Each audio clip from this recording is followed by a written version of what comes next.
We're going to bring our meeting to order, and we're going to continue on with our agenda this afternoon. We're going to go to 10.1.3, Operating Balance Report, third quarter, and our Director of Finance, Elena Wenzel, is going to lead us through this. Thank you, Madam Chair. So you have before you the third quarter operating fund variance report. The report is what we do to do our financial reporting back to the committee, and we do this every quarter. So this is to December 31st, 2024. Any changes from the last report are highlighted, so you see some sections of this highlighted. To comment on how to read the report is it will show you a description of the type. So we're looking at the first page in your agenda package is the revenue. It will show you the comments that we've made on any variances to the budget. It'll show you the actual spent to date as of that third quarter, December 31st. It'll also show you the annual budget in the next column, and then a forecast of where we think we are going to be by year end, and then a percentage variance, which is a percentage of the budget left, and then a forecast variance to budget. So budget variances occur for a variety of reasons. The budget is a plan made before the beginning of the fiscal year based on the information available at that time.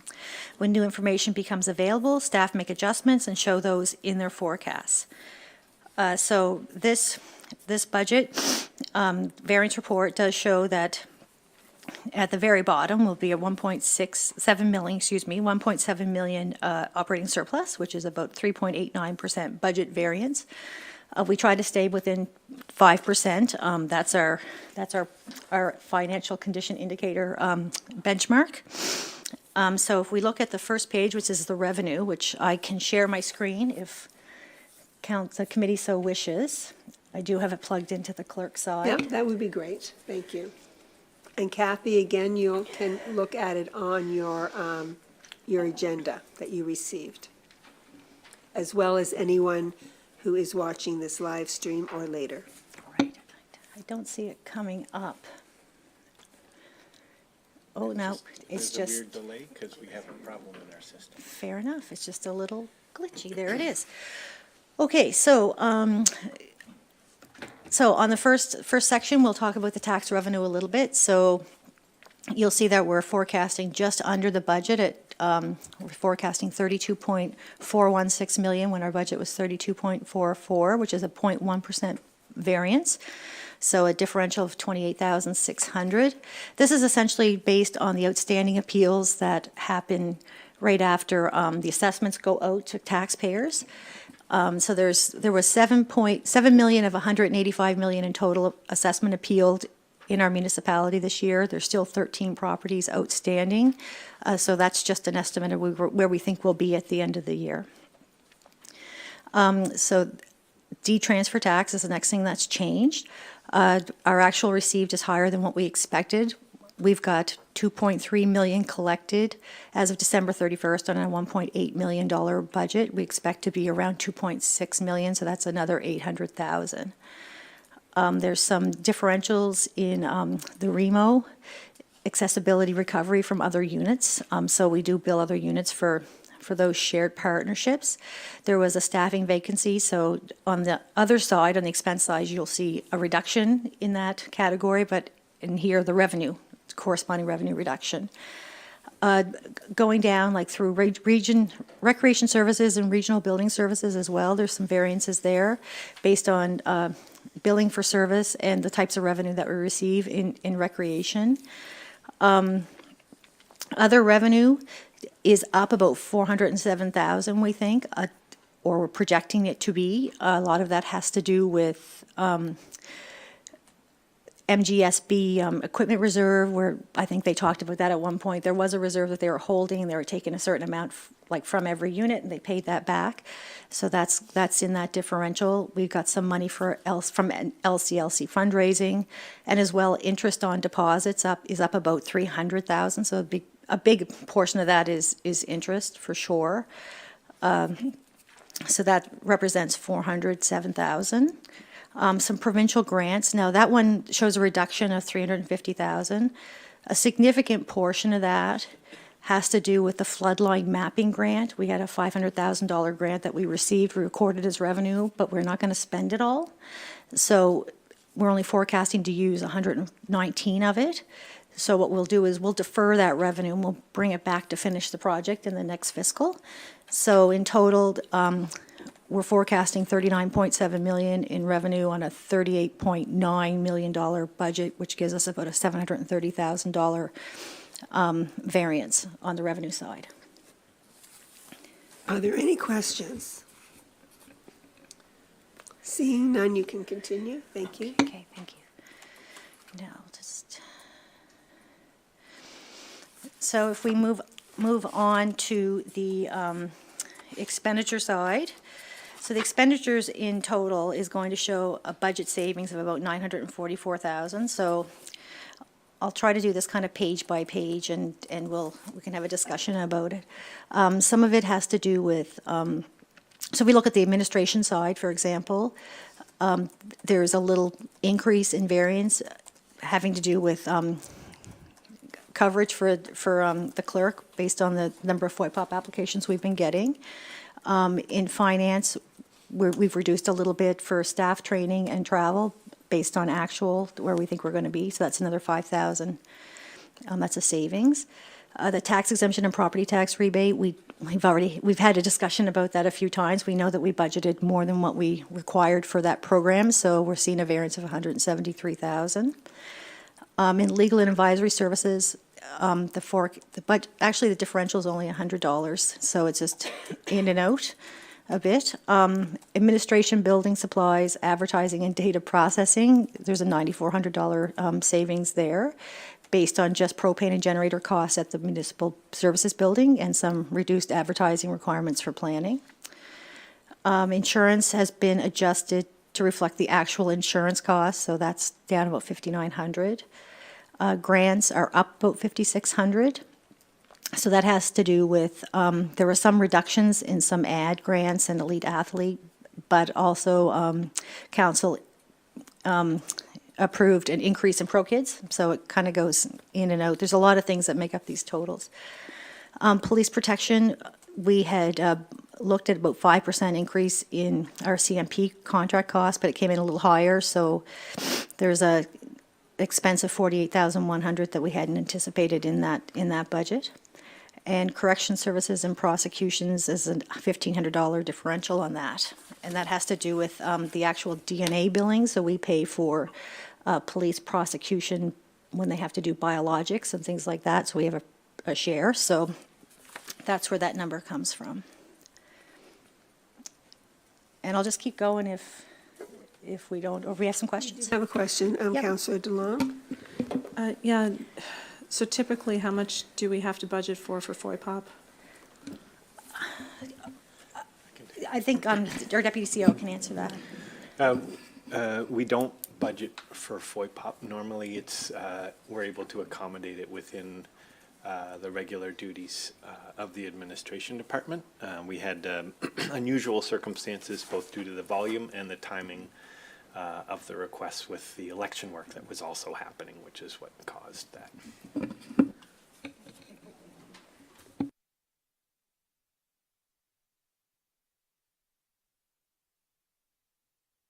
My apologies.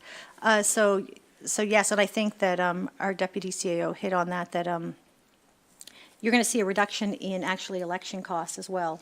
So there's, these are ins and outs when we do this. Like, budgets are a plan, so we do the best that we can with the information we have when we do the plan. And emergency measures is down $50,000 based on a staff vacancy. So on the next page, there's a $96,000 budget forecast savings in the engineering section based on a staff vacancy filled later in the fiscal year and some office and staff training and travel. Municipal road maintenance is down a bit based on the actual cost of summer maintenance for our municipal roads. Garbage and waste collection is just a forecast on our actual collection costs, so those are down a bit. Planning and zoning, this is the offset to that flood mapping, so that shows an expenditure savings of $400,000. Under the tourism and VIC costs, that's expected to be down about 10,000 based on the actual cost to operate our mobile VIC.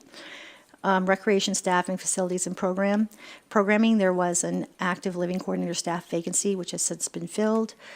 So there was some programming in that vacancy that is driving that budget savings, as well as some savings under the facility, seasonal staffing and maintenance costs, and other recreation programming. Financing and transfers, you see a differential of 5,000 because the LCLC gave us some money that they had raised through fundraising, and we have to take those monies and put them in a reserve. So that's our policy, what we do on that fundraising. So that I show that as a transfer out. Under the area rate section, there's some differentials in fire protection, revenue expenditures, but that's basically whatever we collect for revenue, we pay out to the fire departments.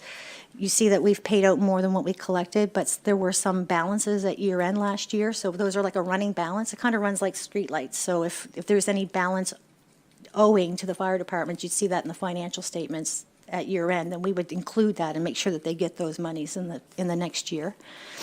And sewage collection, disposal and revenue and expenditures. There were some increased maintenance costs for Conquerall Bank in Cookville and New Germany, and the sewer revenue forecast was changed based on the actual billed amounts. And there's just the private road maintenance, we talked about that last quarter. So in the end, we are looking at a budget variance of about 1.6 million because our forecast is 1.7 million in surplus, which is a 3.89% differential on our budget. Are there any questions? Councillor DeLong. Yeah, this is kind of just a little fussy question, so take it for what it's worth. On page 17, fourth row down, it says NSTIR. What's the actual department name? Is it Nova Scotia Public Works? Yeah, I think so. I think so, and that's probably me not. No, I mean, they change their names every 2 seconds anyway, but I just feel like it should reflect what their name is. Of course, yeah, I will change that for future. Thank you. And this is just for information. This is just for information. Right. So are there any other questions? No, so we're going to move on in our agenda to our capital status and CCBF investment report for this quarter. And our director, Elena Wenzel, will continue with that presentation. Yes, thank you, Madam Chair. So we also report on the status of the capital projects in our Canada Community Building Fund investment, which is also as of December 31st, our third quarter. Projects are moving forward as we've indicated in the attached status report. We did highlight any changes, so there are a few changes to take note of in this report. So this report runs very similar to the last one, where you see the description of the project and more, as a title, then there's more of a description of what's happening in that project. The directors would, and their managers would comment on the status of the report, and then we would look at the approved budget, the actual cost to the 31st of December, a variance cost to budget, and a forecasted cost at year end.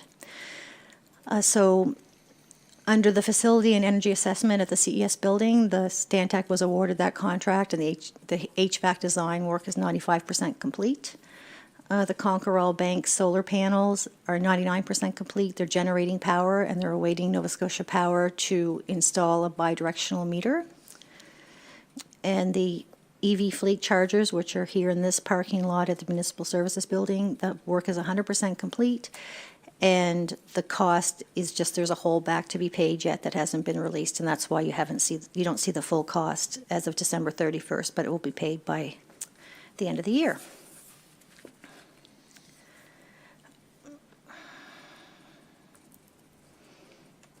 No questions, okay. Please continue. Thank you.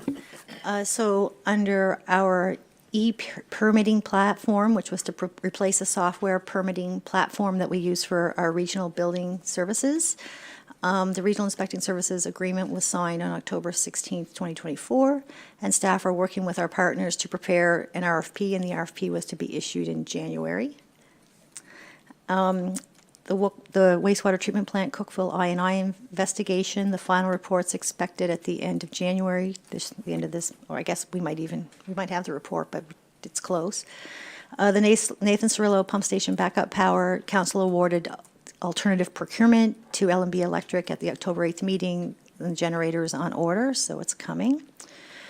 The warranty repairs on this building, which has been a long time coming. The work is almost complete. Engineering's telling us 98%. There's a few little outstanding issues to be addressed. And the tax bill portal, which is the software to give online access to tax bills. The contract actually just got signed the other day, so we are expecting implementation over the next few months. The costing was a little bit more than I had originally budgeted. We had budgeted $30,000, but it's coming in at $34,500. There's what used to be a Service Nova Scotia Municipal Relations Grant, which is now Department of Municipal Services and Housing, I think. But that grant was given to us, it was $42,000, so that's going to cover 100% of those costs.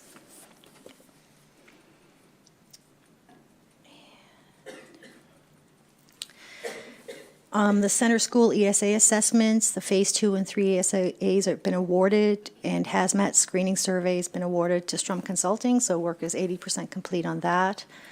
The green compost carts, the Joint Services Board actually buys those for us, so they've completed the purchase, so you'll see costs coming through there in the next month or two. The Mush Mush Vault washroom facilities, the design work has been awarded to Stantec, which is 80% complete.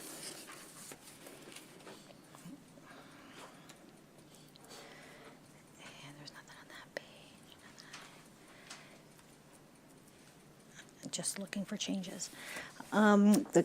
Under wastewater treatment, there's a few changes from our last quarter, which is the Conquer All Bank I&I study. The repairs were completed in December. The New Germany I&I infiltration and inflow migration work is 100% complete. And they didn't need to use the budget carryover because it was a strange timing issue. We ended up paying for a lot of it in last fiscal, but it was right around year end and budget, so we budgeted for it to carry over, and it didn't. And then the portable backup power for the pump stations, council has awarded that tender to L&B Electric, and the generators arrived and being prepared for delivery. And that ends the capital. Councillor Smith, you have a question? Yeah, so the Mush Mush Vault washroom facilities, I understood that we hadn't put a tender out. Is that we didn't put a tender out for the construction only, but the design has actually almost been completed? Yes, that's correct. We did put out a tender, like we put out a tender for design work, so that's almost done, but in order to complete like the build, we'd have to tender for construction. Okay, thanks. I just wanted to confirm. Anyone else have any other questions? Okay, so we're going to move on to presentation of our 5-year financial strategy and budget process. And that's 10.1.7. And Elena, you should have a drink of water.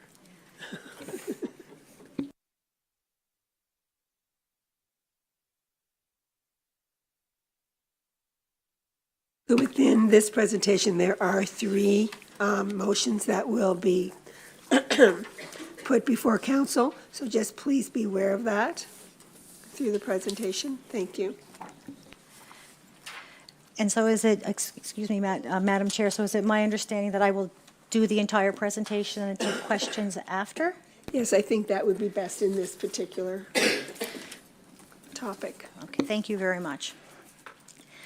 Okay. So just a little preface that we thought that we would come to council before we do our draft, bring your draft budgets to you to kind of explain the process, go over some of the things that we do as staff behind the scenes, and look for some directions so that we can, provide you with a draft budget that's useful. So one of the things that we do start with our draft budget process is public consultation and development of strategies by municipal council. So staff do endeavor to develop a financial plan that's affordable and meets the needs of the community.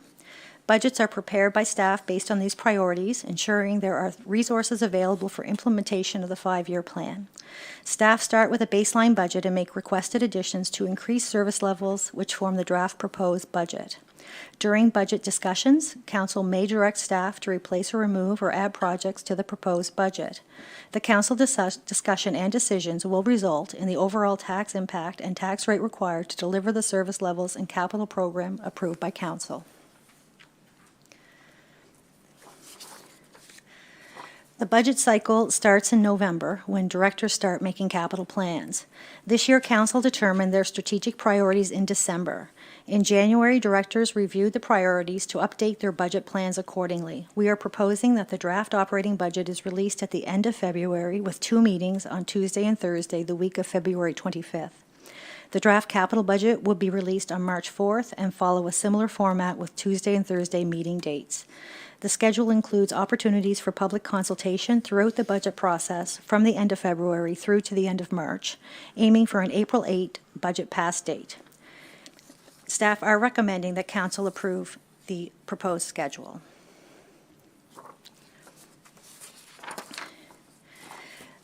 So we'll move on to the 5-year financial strategy. So we've been using this strategy since 2017-18.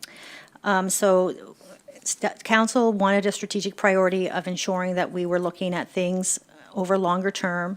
So the 5-year financial strategy was developed. Staff looked for a financial model that would work to achieve those goals. So we took the debt affordability model provided by the Municipal Finance Corporation and used it. The debt affordability model was originally developed just to focus on debt. It's been modified for the municipality for forecasting to include also our reserves. The model is annually reviewed with council as we use it as a budgeting tool. The job of finance is to give you the best advice we can based on the financing model. The model is a long-term financial planning tool that considers municipal future revenue and expenditure growth, the impact on the tax burden of future generations, population and economic growth, maintaining the current municipal tax rate, and ensuring current municipal services are not jeopardized. The model allows decision makers the flexibility to plan for the future, ability to develop future capital improvement plans in a balanced and measured way, to prioritize capital projects that are competing for our resources, and to develop a long-term financial plan.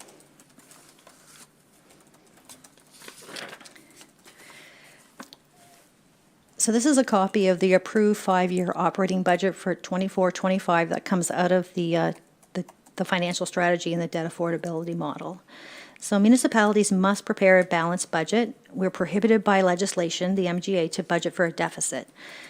So staff strive to prepare an operating budget that meets council's strategic priorities and service level expectations. Directors are responsible for the development of their department budgets. Finance staff are responsible for putting the budget together and using the 5-year financial strategy to determine an appropriate tax rate to support the budget. Maintaining a stable tax rate was a direction of previous councils when looking at the long-term sustainability of the services we're providing. The tax rate has remained unchanged for over 14 years, and according to the 5-year model prepared last fiscal year, existing tax rates could support municipal operations into the future.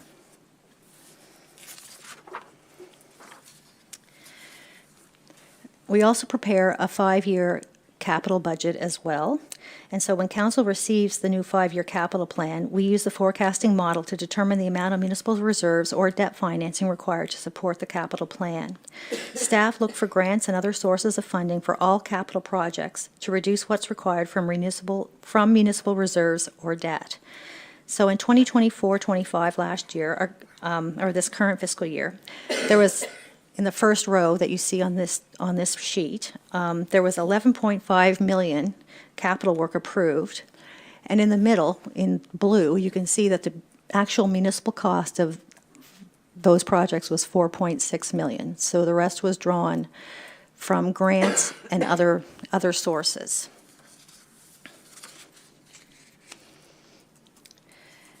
So staff also use a reserve strategy to ensure our reserves are used in a prudent manner. So the strategy is to promote long-term financial stability and assist with financial planning, seek grants for projects to minimize draws on reserves, draw on restricted reserves first to ensure fund flexibility for future use the financial condition index as a benchmark to monitor reserve balances, and to maintain the municipality's sound financial position. There are two types of reserves that we hold as a municipality. One is called an operating reserve, which are flexible. But they're an allocation of revenue set aside at the discretion of council to provide for future expenditure requirements such as infrastructure replacement or maintaining financial position. So some examples are the election reserve, which are contributions that we take out of our operating budget every year in non-election years to finance the election year expenditures. So it's not one hit of a big amount in 1 year. We also have legislated reserves. So any surplus that we might have in our operating fund, for example, has to be placed in an operating reserve at year end. Capital reserves are restricted. They can only be used for capital expenditures. There are legislated reserves, like our open space reserve, which are monies collected from the development community in lieu of dedication of land for parkland purposes. Those monies go in as revenue and we transfer them out to a capital reserve. As well, if we sell assets or sell land, that also has to be placed in capital reserves. So our approved 5-year reserve budget from 24-25 is shown here. There's two graphs. We do one on the projected reserves, which shows on the left is the operating reserves are dark blue and the capital reserves are in green. And we run that against the benchmark, which is the financial condition index threshold. So on the left side, the threshold for operating reserves, which is the total operating reserves or over our total operating expenditures, is 10%, is considered a high risk. So that's what the red line is. On the right side, we combine the totals of both reserves and we run those against the FCI threshold, which is 40% for risk, which is our total. It's calculated by our combined reserves total over our total operating expenditures plus amortization. So that gives you that graph.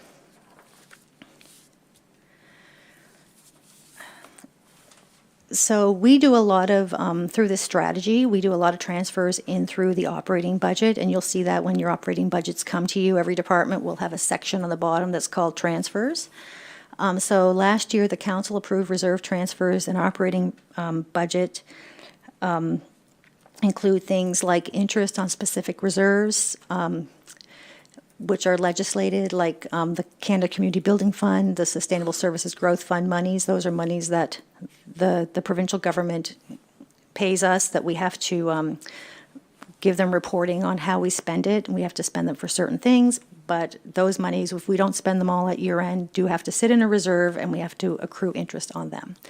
As well, interest earned on our site closure liability and any future capital reserve that we have for the LCLC also collects interest in the reserve. And we do hold some school lands in our trust fund, which would be the lands that Parkview and New Germany schools sit on.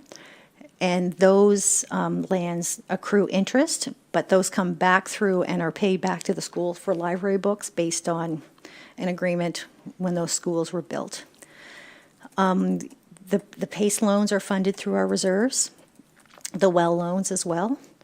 The open space monies, I discussed those on the slide before. There's an annual amount for the recreation open space strategy, an annual amount to support a regional fire training facility, as well as amounts to support the LCLC future capital. And we have some other amounts just to support capital infrastructure, including amortization, sewer infrastructure, municipal roads, and the CES building. So staff are not recommending any changes to the strategy, but it certainly is something that council gives us direction on.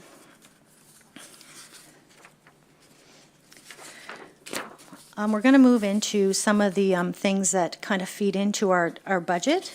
So one of the first things that we look at in any budget process are our mandatory costs, which are costs that all municipalities must pay by legislation. They include transfers for education, assessment services, and contributions to the regional library. As well, there are other costs for services that the municipality must provide, including policing, waste collection and disposal, maintaining provincial and municipal roads. When we present the operating budget later this month, we'll look at the budget requirements for these. On average, these costs represent 55% of our municipal budget.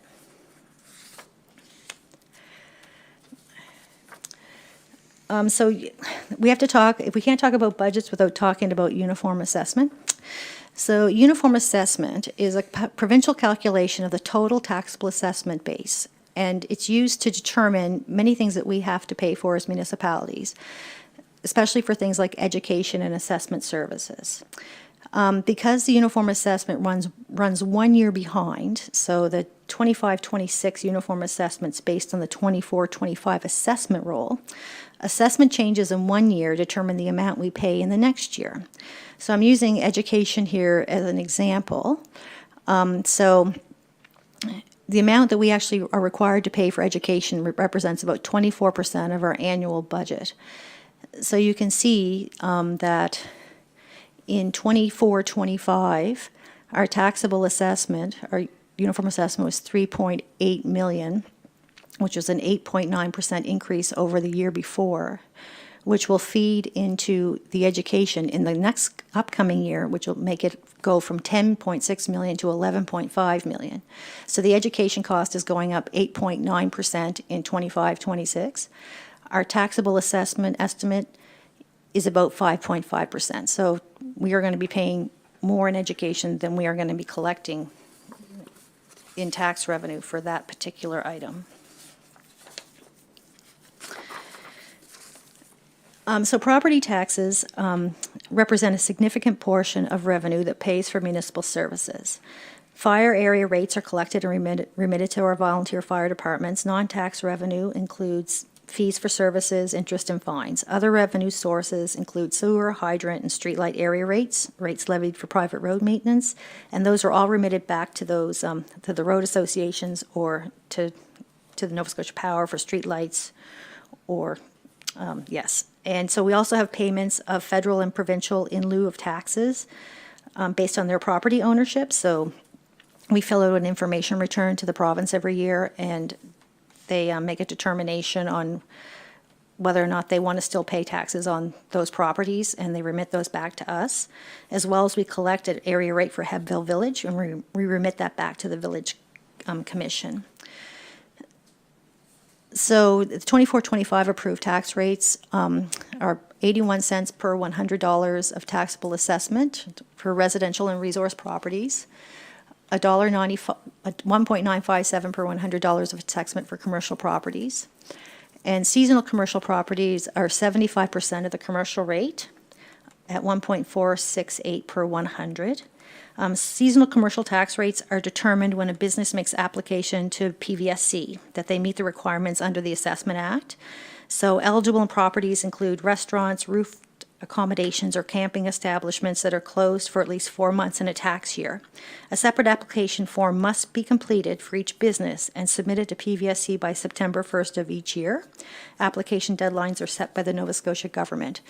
So what happens is we get the roll in January, and they give us a list of all of the qualifying properties as seasonal commercial, and those are who we give that rate to.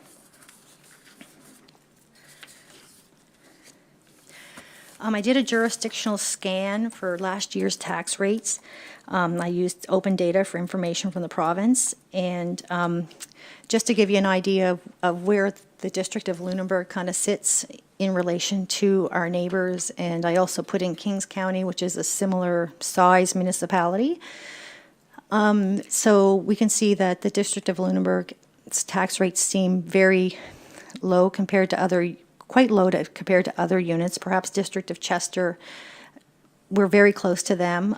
They charge 0.695, but they also charge separate for waste collection, so that puts them at about 0.8155. So we're pretty close. Now we're higher than Chester is on our commercial tax rate. But it just kind of gives you an idea of kind of where our rates sit compared to other municipal units.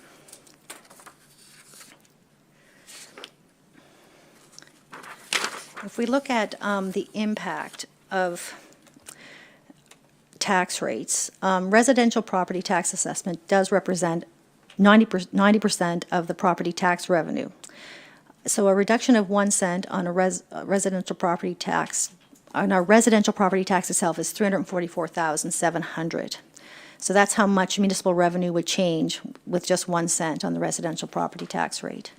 So I pulled this table from PVSC, and so they're telling us in 25-26, the average taxable dwelling is $239,230.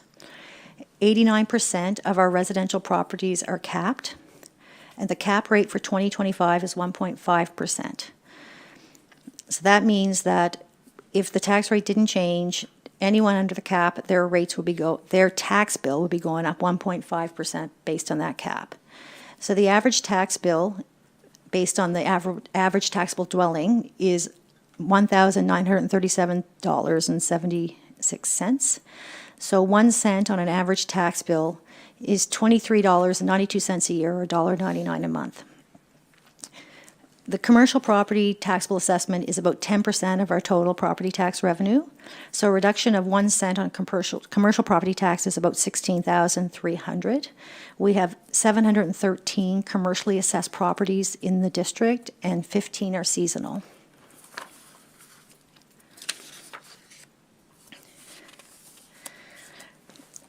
So we've been discussing the targeted tax relief strategy that I think in great detail over the last few weeks. So we do provide, the municipality provides a targeted tax relief through the property tax rebate program. In 24-25, our budget, or the budget for the tax relief was equal to a 2 cent reduction on the general tax rate, which was available to our low-income homeowners. So Council has agreed to include an expansion of the relief with higher income thresholds and rebate amounts in the 25-26 draft budget for discussion. I know some of these figures we had shown before, the average taxable value per income threshold of applicants. But I also added in here what the average property tax bill was for those residents. So someone receiving a $650 rebate in this past year had an average tax bill of $1,265. So that's half of their tax bill paid by the rebate. So it's quite significant.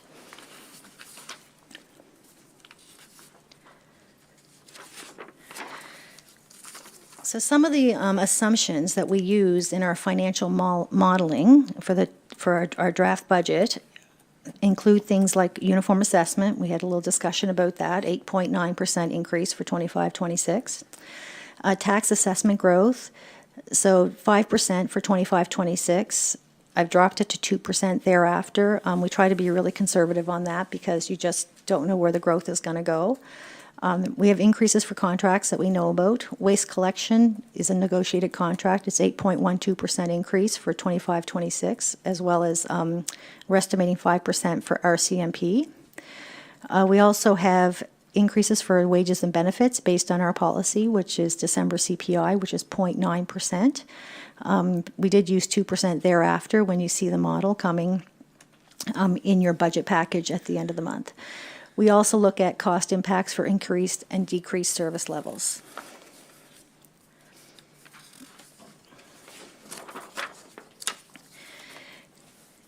So staff will prepare a draft budget that addresses the strategic priorities of council.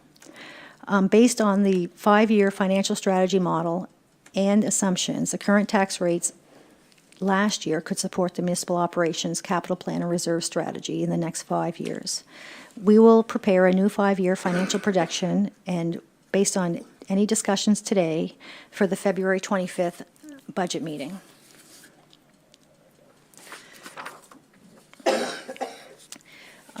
The tax rate strategy, in prior years, staff were directed to keep the tax rate stable. Staff are recommending that council direct staff to prepare a draft operating budget that includes no changes to the existing tax rate. Just of note, that 45% of the budget is discretionary, about 21 million. 1 cent on the general tax rate, which is residential and commercial combined, is about 361,000. So if council does wish to see tax rate differentials or changes in tax rates, staff would need direction on that, but we are recommending that a draft budget be prepared with the existing tax rate for rates for council's consideration. So for next steps, we are looking for council approval or the finance committee to recommend to council approval of the budget schedule, approval of the reserve strategy, and any direction on draft tax rates. Thank you. Councillor DeLong, I believe you had a question? Sorry, this is a ways back and kind of buried in, on slide 11, the school lands held in trust distributed back to schools for library book purchases. If New Germany doesn't have a library, I mean, I guess they purchase books, but does that matter? Because they closed their library a while ago. I have to tell you, through the chair, my understanding of that money, it has to be purchased for library books. So I was never, New They Germany, don't have a New Germany library. never said anything to me about not having a library. So I am not sure. Well, I mean, I know that they have books in the school, so maybe that Right. counts, but they Yeah. don't have a library. Right, I certainly don't know what I could, I would be interested in knowing if it's ever a conversation that you're having with anybody who would know. I don't even know, through the chair, I don't even know where that actually came from. I know that it's well over 30 or 40 years since that information, like, ever since the schools were built. So we're talking the 1960s perhaps. So if but I do send a letter to the principal Okay. and ask them to buy books with the monies. I've never had a principal call me and say, we don't have a need to buy books. So, Well, yeah, so like I maybe, said, I'm sure they use the money for books. I hope that they do, yes. Thank you. No problem. So I think what we're going to do is we're going to bring forth each of the motions, and then we'll have a discussion after the motion has been brought forward regarding that motion and what our Director of Finance has said within her presentation, because these motions are from within her presentation. Okay. Councillor Smith, would you be willing to bring forth the first motion of 10.1.7? To the chair and members of Finance Committee, I move that the Finance Committee recommend to council that municipal council approve the 2025-26 budget schedule process as presented. And can I have a seconder on that? I'm seconded by Councillor Burns. Any questions on the process? I believe that. Pardon? Councillor Burns, okay. Thank you, Madam Chair. I had a quick question just to help me guide my comments and discussion today to make sure that I'm productive with it. I was going to have a question around the additional funds that we're collecting from deed transfer tax and I know that ultimately if there's just a surplus, it goes into reserves. My question was going to be if I was to continue the tradition of my district to put forward a motion regarding what those surplus funds could do, instead of proposing a decrease in tax rates if there was a one-time adjustment on future taxes or something, at what meeting or what part of the process should I do that? Councillor Burns, if you don't mind holding that question when we do come to that particular motion, because that has to do with the tax rate, rather than the motion that we're talking about right now, which is the approved schedule. Okay, yeah, If you don't mind, just, Madam Chair, if you mind, do you mind if I? no, it's okay, I interject? just was trying Sure. to keep us. I think Councillor Burns is looking at what point in time those questions should come up about tax rates, and I would say today's the day. Today is the day Yes. to do that. Okay, thank you. Sorry. I'm just trying to keep us on schedule, right? Keeping my blinders on, I guess. So does anyone else have any other questions regarding the budget process schedule? Counselor Smith. Yeah, I just wonder if you could talk a little bit more about how that process is going to go in terms of public engagement, and when would the times be announced, the times and the locations? It does seem a little tight to me that we're, I know that we're working under pressure right now, and we're committed to consultation, so I will vote for the motion, but I am a little bit concerned that we're not giving people a ton of notice for these consultations. So when do you think that the location and time would go out after this is approved? It would be my understanding that the location and time would go out very quickly once you make the decision that this is the schedule that you want to keep. I had to work backwards from the April 8th meeting to give us, enough time and you enough time. And it's my understanding that the public input is very important to this council especially. It was one of the things that we talked about prior about communication. And so we will strive to make sure that these budget documents are out the week before, just like they would be for council. And we're giving, 2 opportunities on the release of each budget for public input. So that we'll all, it'll be on the Tuesday and it'll be again on the Thursday. So that will be like, the same week, same presentation, where I'll give the presentation or the other staff will help me with their department's presentations. And then we will stop. We will give some time for actually the public to get up and ask questions. And, we can address them there, and if we don't have all the answers, we'll address them like we would any other public input. And that will give council some input at the time, and then you can debate it after you've heard the public. So it's going to be a little different format. You won't get the public input at the beginning, you'll get it after the presentation. So we're hoping, and we're going to do it twice. So, the operating budget will come out on the February 25th council meeting in the morning, and then the following Thursday evening, my understanding at 6, there will be that same presentation and another chance for the public to engage. Now, they can come in person, they can email, they can go through social media, we have all those channels, that's for sure. But we're hoping that you're not passing it, that's just when you're releasing it, right? So those budgets will get revisited when we come back on the 11th of March, right? 11th, we'll bring those back later, but it's important that they get out there, get in the public, so that the public can digest them, have a couple of meetings to talk about them, and everyone has time to kind of gather some input over the next few weeks before we bring them back.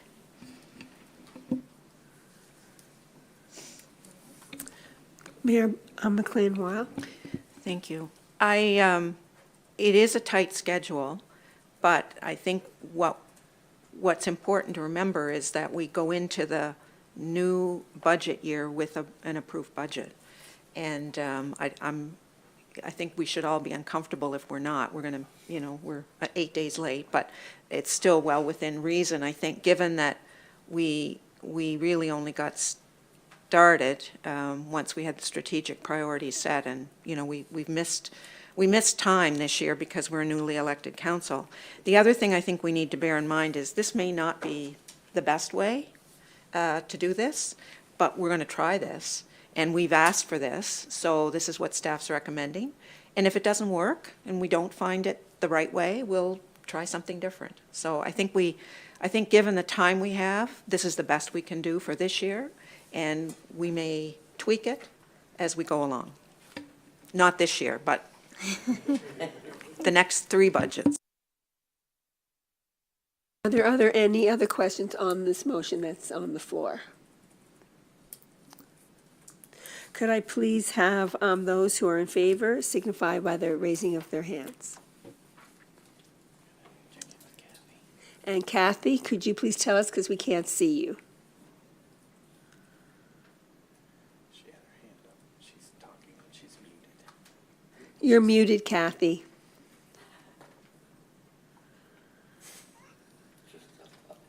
You're still talking and we can't hear you.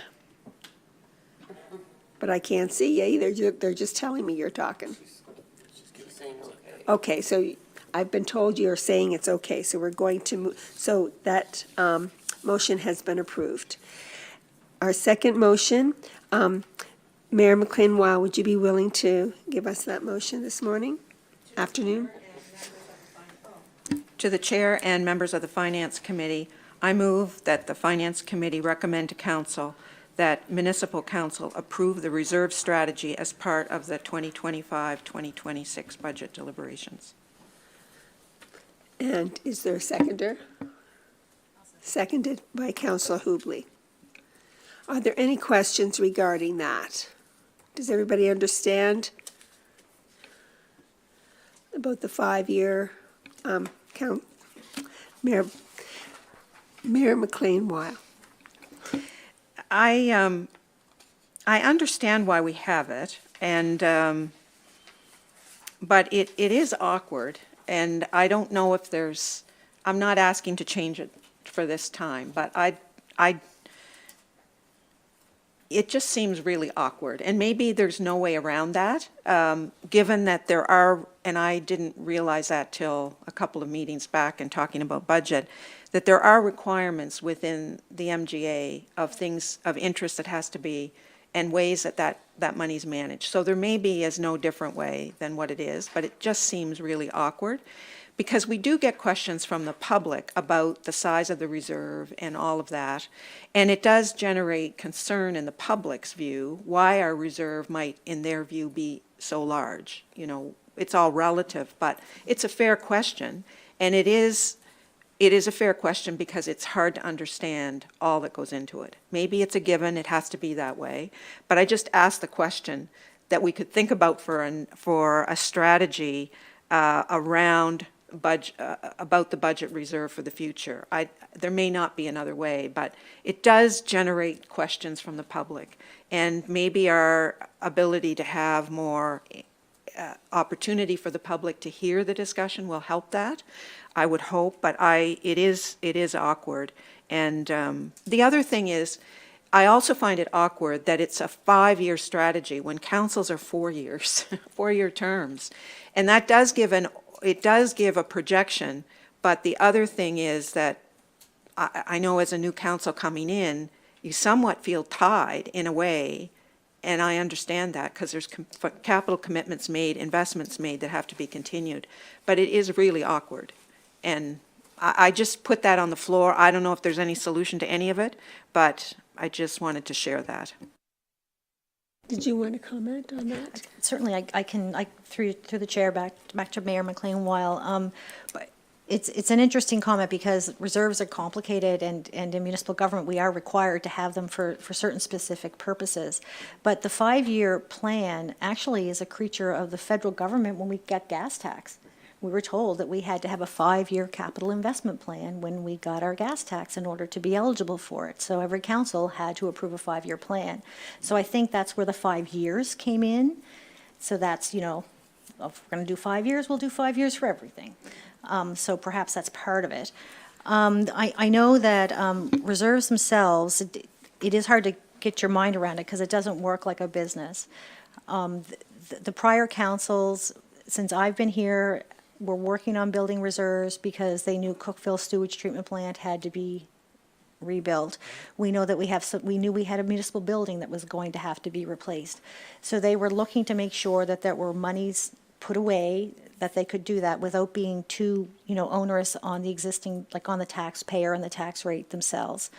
I mean, that being said, you certainly could peel it back, like that's council's decision.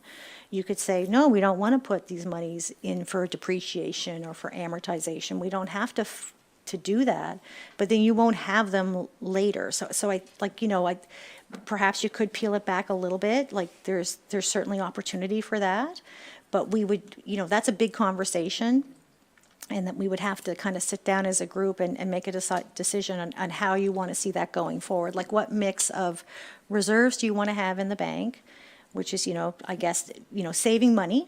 Like if you're going to, maybe for a big purchase, for example, like, if you're going to buy a house, right, you would want to save money for that, so you had a down payment. And then when you buy the house, maybe you get a mortgage and you pay for that. So you have some current paying, long-term, some people are paying for it now and paying for it into the future. The last council, for example, didn't want any debt at all. So we worked really hard to pay the debt off and build reserves so we didn't have to incur debt in the near future. If you want to, as a council, kind of pull that strategy back, then we can do that. We can save a little bit less for the future and look at borrowing to meet those infrastructure gaps.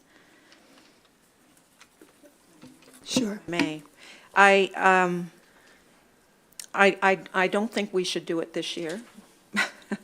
We've got a lot to consider, and we don't have time, really, in fairness to the staff who are trying to put this together. I do think it's worthy of a conversation, because I think about a project like some of the big projects we're undertaking, for example, our wastewater treatment plant upgrade, which I know is got grants attached to it, but there's large amounts of money required. And I wonder, in the analysis, whether it might be wise to look at projects of that magnitude. You don't buy a house out of your savings usually. So on a project like that, where you have huge and the lifetime of the project is 20 years, like, why would you not think about the balance between saving some to pay for it and then borrowing, and how that impacts on our ability to function and where our tax rate needs to be as we go forward.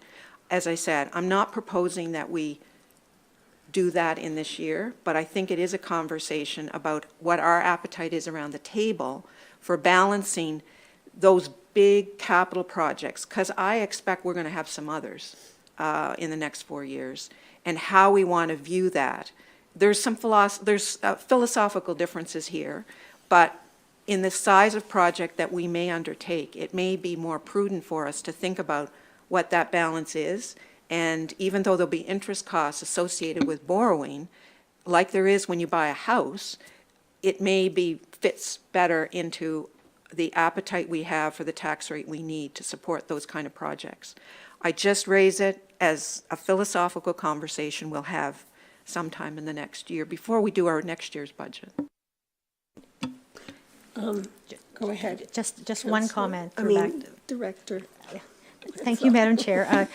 For the Cookeville sewage treatment plant, there is a plan. There was always a plan borrowing for that.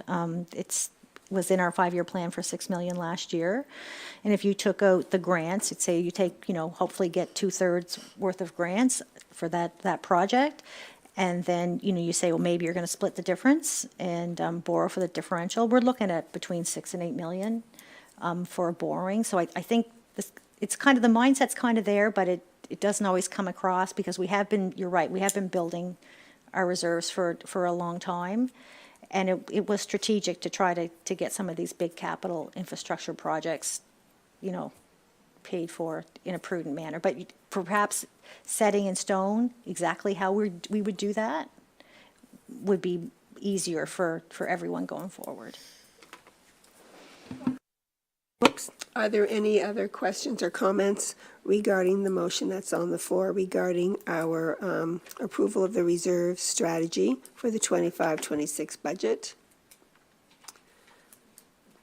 Can I have a show of hands for those that are in favor of the motion? Thank you very much. The motion, Kathy, and got her thumbs up. Awesome. Thank you, Kathy. That has been approved unanimously. We're going to move on down to the third one. And Councillor Bell, would you be willing to put that on the floor for us? Thank you. To the chair and members of the Finance Committee, I move that Finance Committee direct staff to prepare the draft budget based using the existing 2024-2025 tax rates. And I so move. Is there a seconder? Seconded by Councillor DeLong. Any discussion on this particular motion? Councillor Burns. Thank you, Madam Chair. So I very much understand the need for stable tax rates, and that we've done a good job as a municipality at keeping the actual rate of assessment static for quite some time, and that the effect that residents mainly see is due to the other side of the equation. We are setting the multiplier, the 0.81, but it's at assessments, and over time, assessments generally go up, so people generally feel as though their taxes are increasing. I think we've seen a stronger emotional reaction to that because we've seen assessment numbers go up, and although people are capped, they're also seeing the uncapped side of the paper with the numbers increasing, and we're seeing newer people who've moved into the area really feeling the brunt of the dual cap systems, where some properties are going to be increasingly taxed at a rate that others aren't. And you know, I'm really not trying to open up the can of worms on the cap conversation today. That's a big can of worms to chew on. I am trying to do this as early in the budget process as possible, and so if this isn't the correct time to do it, I'd be more than happy to withdraw and do it at another time. But my suggestion was going to be, I would make a motion that the Finance Committee requests that staff provide an option in the draft 2025-2026 budget to provide a credit on the a one-time credit on the tax bills equal to the surplus deed transfer tax collected this year. The reason I do that is just I had a lot of residents who gave me what I feel is the mandate as a councillor, at least from my district, talk about increasing costs on tax bills, and that they're sort of looking for a recognition from us that that's happening. This is an opportunity to provide some of the surplus from the deed transfer tax back to them, and it also doesn't get us into the quagmire of raising and lowering tax rates year over year. So that's why I was sort of proposing this. I can do the mental math on what a roughly $800,000 in surplus from the deed transfer tax would do, and the reason I'm phrasing it as a request for an option in the draft budget is I'm not looking for us to make a final decision on that today. That would not be a reasonable position for me to take. I simply want to see what that option would look like in an overall budget coming forward, and if there's any sloppiness in my request, it's more to inexperience as to when and how to ask for that than it is to not. So I would formally make that motion at the appropriate time, but I suspect that there'll also be some discussion on this request as well. So right now, what you've done is requested an amendment to the motion that was put on the floor, is what you've done, right? And so we would need a seconder to your amendment, and then we would discuss your amendment, which is what you have suggested. So do I have a seconder, seconded by Councillor Vino, on Councillor Burns' amendment? And just for clarity, for staff and also for the members' purposes to make sure it's understood, the amendment proposes, so there's a base motion saying staff should prepare budget based on the existing tax rates, and then an amendment has now come forward asking for additional information on an option that would provide a credit on tax bills in proportion to the surplus from the deed transfer tax. Okay, thank you. Councillor Bell? I understand the question, and it's good to have the conversation. I would rather do it the way Councillor Burns is proposing it be considered, rather than mess with the rate that we had, which is stable over the years. People can pretty well work out what it might be based on their assessment way ahead.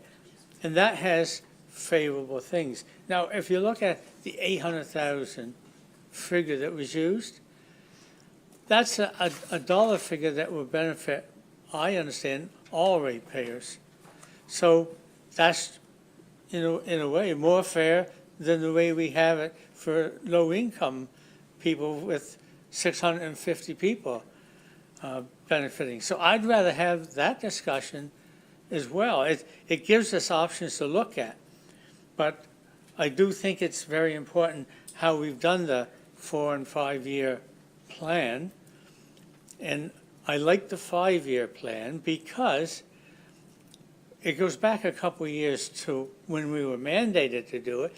But can you imagine not having that cushion of the 1 year when you have potentially 50% of your counselors change and trying to catch up or put their new plan on the table without having that first year to coast, like using older figures until they got a taste of what do I really want next year when I have full control type of thing. So I'm trying to say that everything has its merit, and this, I'll vote in favor of the amendment because I think that would be a good discussion.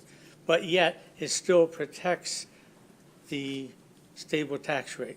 So thank you for having the chance to talk. Counselor Hubley. Through you, I have a question for Councillor Burns. Good. How do you see this being deducted? Are you thinking based on assessment? Are you thinking equal amount for every taxpayer? Do you have any thoughts on that? I would be open to what the best administrative option is on that. In my mind, I kind of just saw it as divvied up as an equal amount might be the simplest. But I'd be open to what the best, I'd be open to recommendations on it. I just sort of fundamentally thought of it from like the higher level of, we've collected this much more from people buying and selling land in the municipality than what we expected. That's great. But since we don't have to impact rates, if there's a way to say, hey, we collected that much more than what we needed, here's a little bit back credited towards next year's taxes, that would be great. I would certainly be open, to whatever the best method to do that would be. Our CAO would like to speak. Yes, so again, to Councillor Burns, through you, Madam Chair.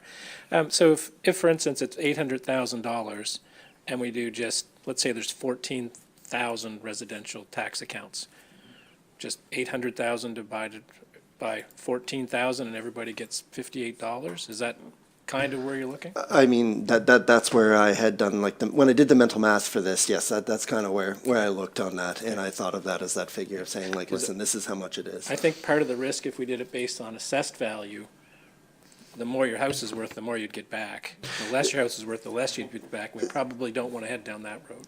Yeah, like, my gut tells me that we don't want to head down that road. What I didn't want to do was automatically set us up for failure and administrative quagmire. If I was to propose it was to go the other way, if it was simple as a credit, I'd be open to what the option looked like if it was just I'd be very happy if it was just a uniform across the board. I think that would disproportionately help folks with lower assessment, if I'm thinking this through correctly, which I would feel good about.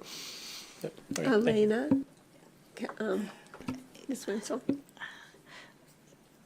Okay, so you are through to Councillor Burns and through the chair. So administratively, we'd have to determine all the residences that have a dwelling on them. So I guess we could get that from PVSE. We would have to code every one of them. I'm not sure if I can do a blanket code through the software or not.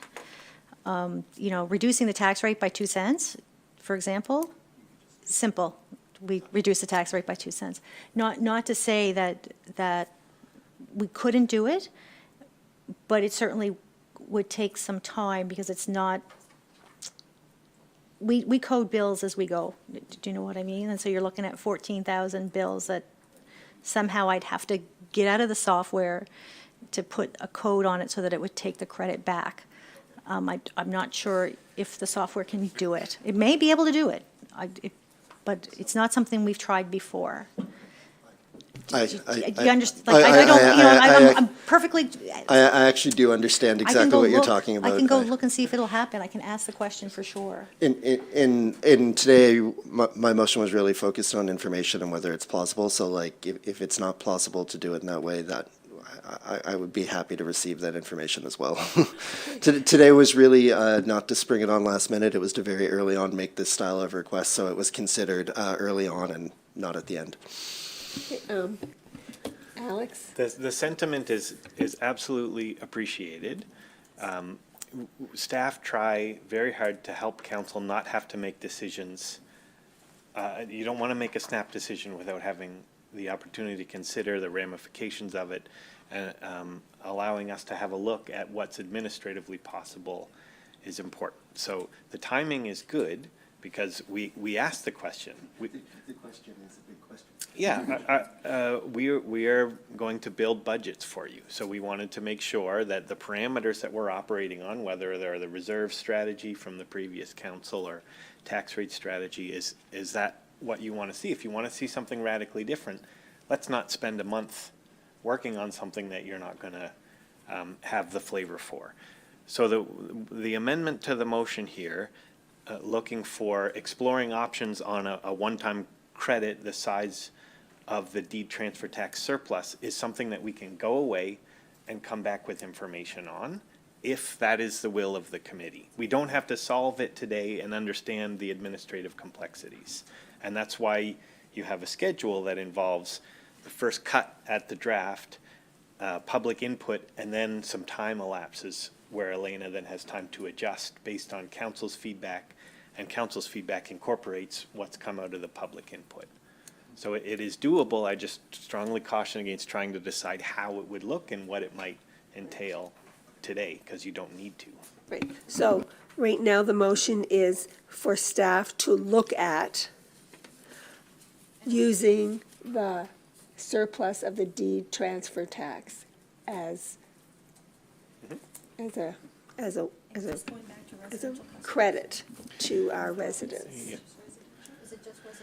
Just That's a good residential? question for clarification. Is that the intention of residential Is it property just, tax? are you? The intention is just residential, Yes, thank you. thank you. Yes, just residential. So are there, yes, And only residential with dwellings on it, or all residential? Can we just leave that open? Well, we might be able to leave it open, but I'd like to know, just in my brain, so when I ask the question for my software provider, I can get a better handle on. where I I'm guess my going with intention this. would be residential with dwellings on it. where people are living. Yeah. Okay. Who seconded the motion? Chastity seconded it. So we're going to vote on the amendment to the motion. So all those in favor of the amendment, which is for staff to do some research, basically. All those in favor? Kathy? All right, wonderful. That was unanimous, and I believe, oh.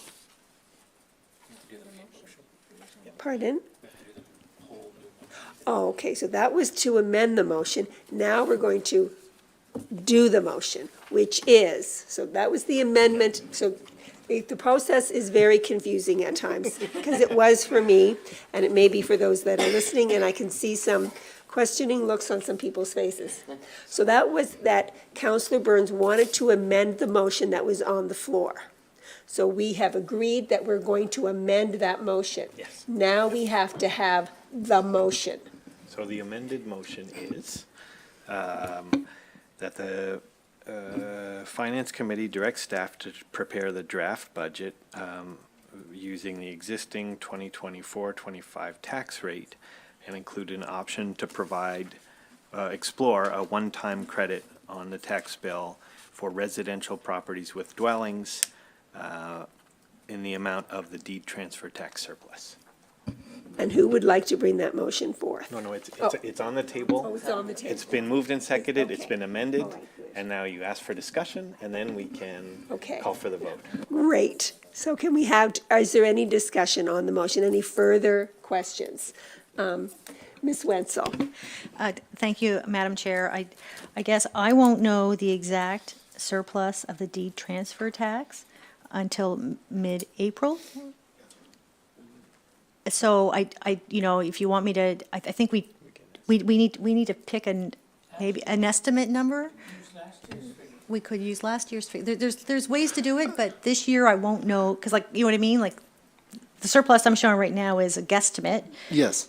I'd be happy to do it on the guesstimate if that works. It's probably. Or we a could guesstimate. use the actual from the prior year if you wanted to do that too. I'd be very happy to use the actual from the prior year as long as I it's think not going to it's- be higher and mess things up. Oh, I think it's pretty good, but I'd be I'll bring happy- back something. Yeah, I'd be very happy with it. I just don't want to give direction uninformed on the wrong number and have unintended consequences on where we're going. That would be my worry through the chair would be that when the actual number came in, if that's not the number that we provided, it could be problematic because the bills are going to be coded in April. Yes. And this, yeah, or, you know, yes, yeah.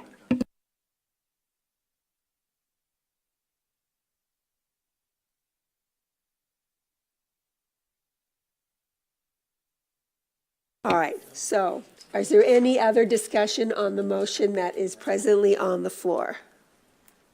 All those in favor, raise your hands. Kathy? Wonderful, thank you, Kathy. Your thumb was up. Trying to seek out the common land, So our motion has passed. We have no in-camera items, and because our agenda has been completed, I call this meeting adjourned. Thank you all very much for your participation.